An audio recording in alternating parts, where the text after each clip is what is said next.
What's up, y'all, man? Today we're gonna be checking out how an AR-15 works. Right. Man, I got my first firearm sometime around last year. And you had to drag me. I'm not kidding. I mean, drag me out the range the first 2 months. Oh my, man, you couldn't get me out of there. I was cleaning it every day, everything. Man, I was having a blast, man. Absolute blast. I gotta go back. It's been a minute, but I'm ready to get into this, man. We about to learn a little something here.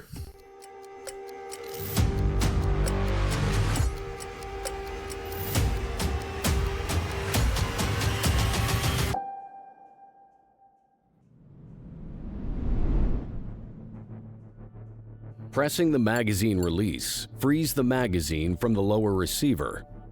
Rounds are loaded and held under high force of the magazine spring. It's then inserted into the magwell and secured by the magazine catch.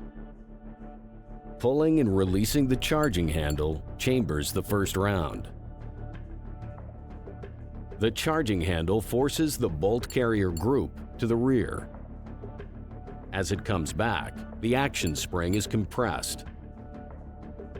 As the carrier returns forward, the bolt strips the top cartridge from the magazine and guides it into the chamber. Housed within the bolt carrier is the bolt. The bolt contains several locking lugs that engage with the barrel extension lugs. As it makes contact with the barrel breech face, the bolt turns and locks into place. The locking function is due to the cam pin housed within the bolt. The pin rides along a track in the bolt carrier, allowing it to rotate. When the bolt is open, it's locked in the forward position and can only rotate once the cam pin has cleared the recess in the upper receiver.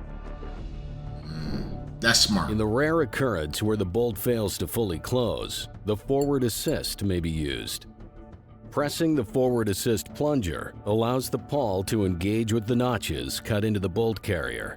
This will force the carrier forward until the bolt is fully locked.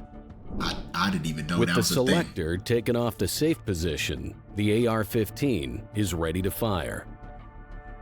A recess cut into the selector permits trigger movement.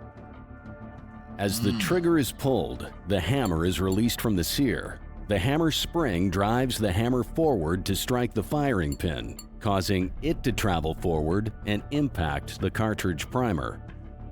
Within the primer is the ignition compound and an anvil. As the firing pin strikes the primer, a spark is created, igniting the propellant inside the cartridge. Wow. The expanding gases propel the bullet down the barrel, where rifling grooves impart stabilizing spin on the bullet. Yo, the first time I used my firearm, or I opened it and started cleaning it, and I saw the little ridges in there that makes it spin, bro, it was so cool. Cause I was like, man, I'm gonna be honest, I didn't know that they had that in there. You know what I'm saying? I didn't know that they even go into spinning the bullet for more accuracy. I didn't even know that stuff was even thought of, man. You know, but it was genius, man. And when I was really young, I used to think the whole thing was the bullet. I thought that cartridge, I thought that came out too.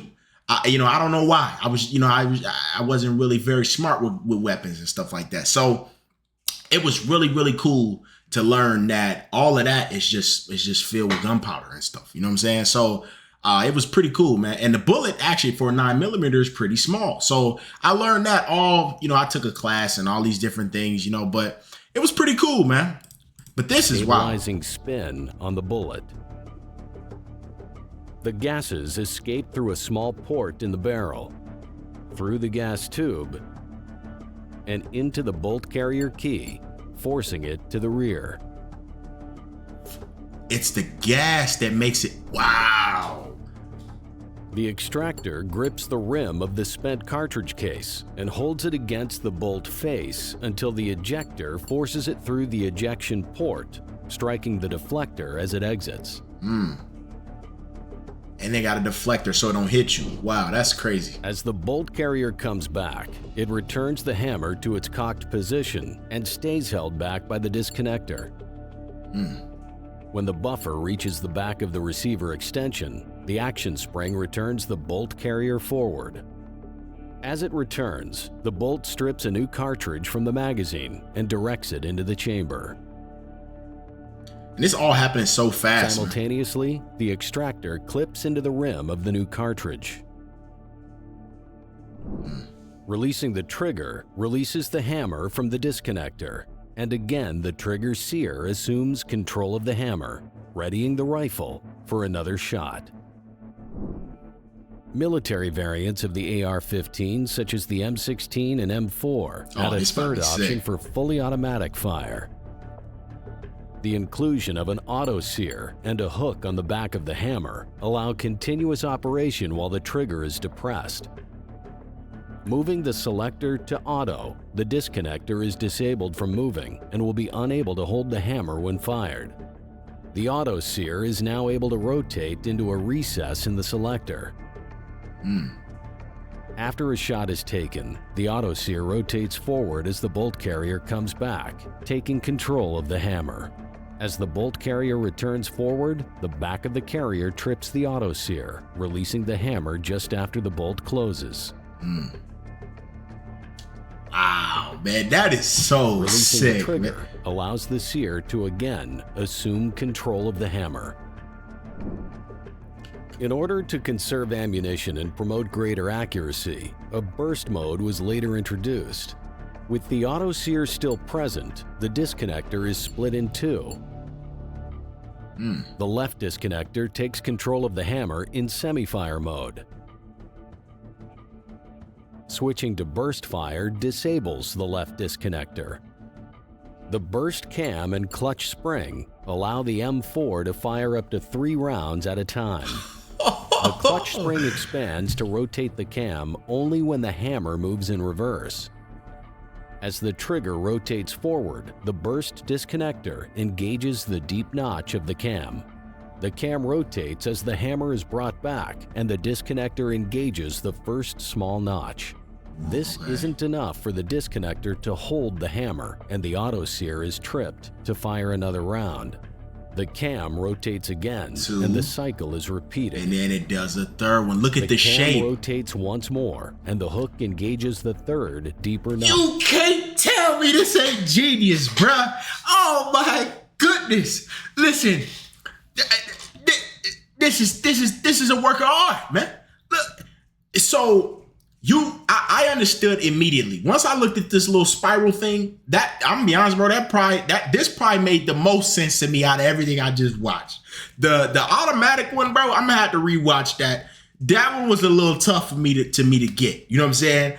But this makes a lot of sense. I've always wondered how do they do a burst? You know what I'm saying? Like how does it work from an engineering perspective? And this explains it beautifully, man. The ridges are too small for this thing to fully catch it, for it to catch the hammer. So it goes 1, 2, 3 until it can catch it. That is so genius, man. I think, man, bro, that's probably the coolest part to me. I would rather have an automatic, you know what I'm saying? That's just me. But I would. This made me kind of intrigued about a burst and want to get it. Tell me, do you guys think burst weapons are good? Do you guys prefer burst? If you have shot a burst, is it a good purchase, man? I don't even know if we can get that legally, bro. But I'm curious.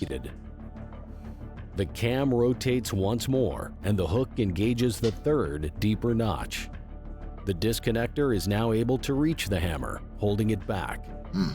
The trigger must be released and pulled again to fire another 3 rounds. Wow, man. That's so awesome, man. Genius.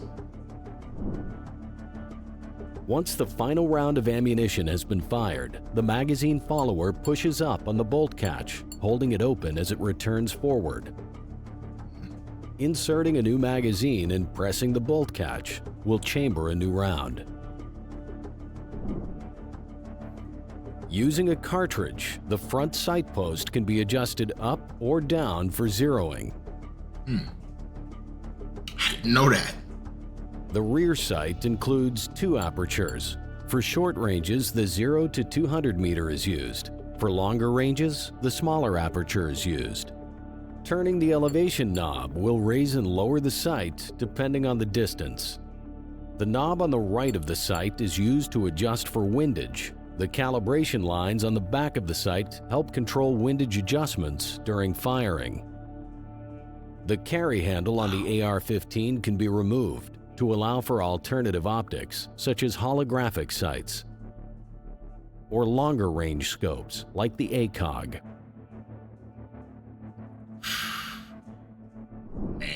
Many ARs are equipped with an adjustable stock. The stock rides along the receiver extension, commonly referred to as the buffer tube. Pressing the release lever, moving it to the desired position, and releasing it will lock it in place. The ejection port cover can be closed when the rifle is not in use to protect the inner parts from outside elements. The cover opens automatically when the rifle is fired. Wow. Yeah, I was just wondering, what'll happen if you don't open it, but it opens automatically. I mean, it's amazing, bro. Genius. Purely a work of art right here, man. I had a blast with this one, man. Like I said, man, I got a Glock. So now I'm kind of curious. I kind of want to check out and see if they got a Glock one so they can break down the Glock for me. They got a 1911 right here. Oh, yeah, because the hammer's on the outside with this one. So that could be sick. Shoddy. Yeah. Yo, look, hey, man, if you guys would like to see me check out more of these, man, I would love to. You know what I'm saying? I learned a lot in this video. It's crazy how so many people got firearms like me and don't fully understand them. But I mean, hey, I got a car. I don't fully understand that either. So, hey, this was sick, man. I had a blast with it. I hope you guys enjoyed. Let me know what's your favorite part. What is your favorite firearm that you've owned, if you do own one? And yeah, let me know some recommendations for what I should get next, man, because I still only got one, man. I'm out. Love y'all. Peace.